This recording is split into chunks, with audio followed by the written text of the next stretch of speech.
इस वीडियो में हम बीए प्रोग्राम सेमेस्टर 3 में पढ़ाया जाने वाला subject English discipline romantic literature का पीवाईक्यू और एग्जाम पैटर्न डिस्कस करेंगे। इस सब्जेक्ट के अंदर आपकी टोटल 3 यूनिट्स हैं। पहली यूनिट में आप William black songs of innocence and experience पढ़ोगे। अलग अलग इसमें टॉपिक्स हैं। विलियम वर्ड्सवर्थ का आप टिंटे अबे लंदन पढ़ोगे। सैमुअल टेलर कॉलरिज का कुबला खान और डिजेक्शन एंड ऑड पढ़ोगे।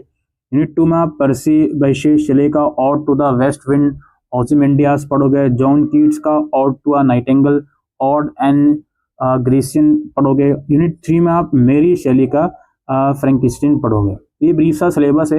आइए पीवाईक्यू की तरफ चलते हैं। पेपर 90 मार्क्स का एज यूजुअल आएगा। 2 पार्ट्स में पेपर डिवाइडेड है। पार्ट ए में कोई 3 क्वेश्चन करना है। पार्ट ए 30 मार्क्स का हो गया। पार्ट बी में सारे क्वेश्चन करने हैं। पार्ट बी 60 नंबर का है। पार्ट ए का क्वेश्चन आता है हमारा क्वेश्चन नंबर 1। इसका ए पार्ट है with reference to the context identify and critically comment on the following। कुछ लाइंस गिवन है आप लोगों का।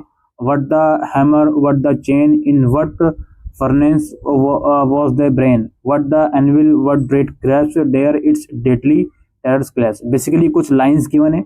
इन लाइंस को आइडेंटिफाई करना है और क्रिटिकली कमेंट करना है इन लाइंस पर क्वेश्चन नंबर 1 में। इसके बाद अगला क्वेश्चन है, या मैं यूं कहूँ क्वेश्चन नंबर 1 के इंटरनल चॉइस में भी क्वेश्चन है। 5 years have passed 5 summers with length। Basically same चीज है। आपके क्वेश्चन नंबर 1 में 2 पार्ट्स हैं। दोनों में से किसी एक पार्ट को आपको करना है, आइडेंटिफाई करना है और क्रिटिकली कमेंट करना है। नेक्स्ट क्वेश्चन है, इसमें है with reference to the context identify and critically comment on the following extract. तो नेक्स्ट क्वेश्चन में कुछ एक्सट्रैक्ट आपके सामने गिवन है, ये आप यहाँ पे देख रहे हो। इसमें भी आपको आइडेंटिफाई करना है और क्रिटिकली कमेंट करना है। या फिर इसके इंटरनल चॉइस में भी एक और एक्सट्रैक्ट गिवन है। आप इसको क्रिटिकली इसको आइडेंटिफाई करिए और क्रिटिकली इसमें कमेंट कीजिए। क्वेश्चन नंबर 3 है, right a short note on any one of the following. या तो रॉबर्ट वेल्टन या द डी लेसी फैमिली, दोनों में से किसी एक पर आपको शॉर्ट नोट लिखना है। इस तरीके से हमारा ये वाला पार्ट समाप्त हुआ। पार्ट बी हमारा शुरू होता है। इसका फर्स्ट क्वेश्चन यानी कि क्वेश्चन नंबर 4 है, attempt a comparative analysis of the chimney sweeper songs of innocence and the chimney sweeper songs of experience by William Blake। या फिर compare the role and portrayal of nature in the poetry of Wordsworth and that of Coleridge with reference to at least one poem by each poet।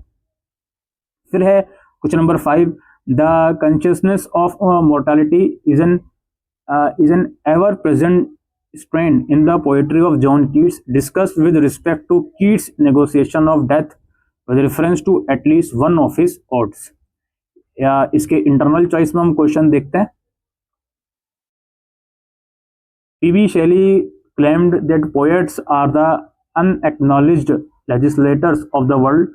What role does Shelley seems to envisage for the poet figure in his ode to the west wind? Answer with reference to a detailed analysis of the poem। या फिर question number 6 से analyze the role and significance of Gothic element in Mary Shelley's Frankenstein। या फिर in her preface to Frankenstein, Mary Shelley writes that one of her chief concern is this novel was the exhibition of the amiableness of domestic affection। Respond and analyze the novel with reference to this statement। Last question है, emotions and reflection combine to create the texture and horizons of romantic poetry।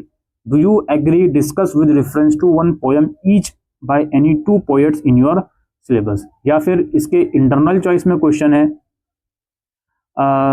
Dreams fragments and ruins hold a special interest for the Romantics. Discuss this statement with reference to at least one text in your syllabus.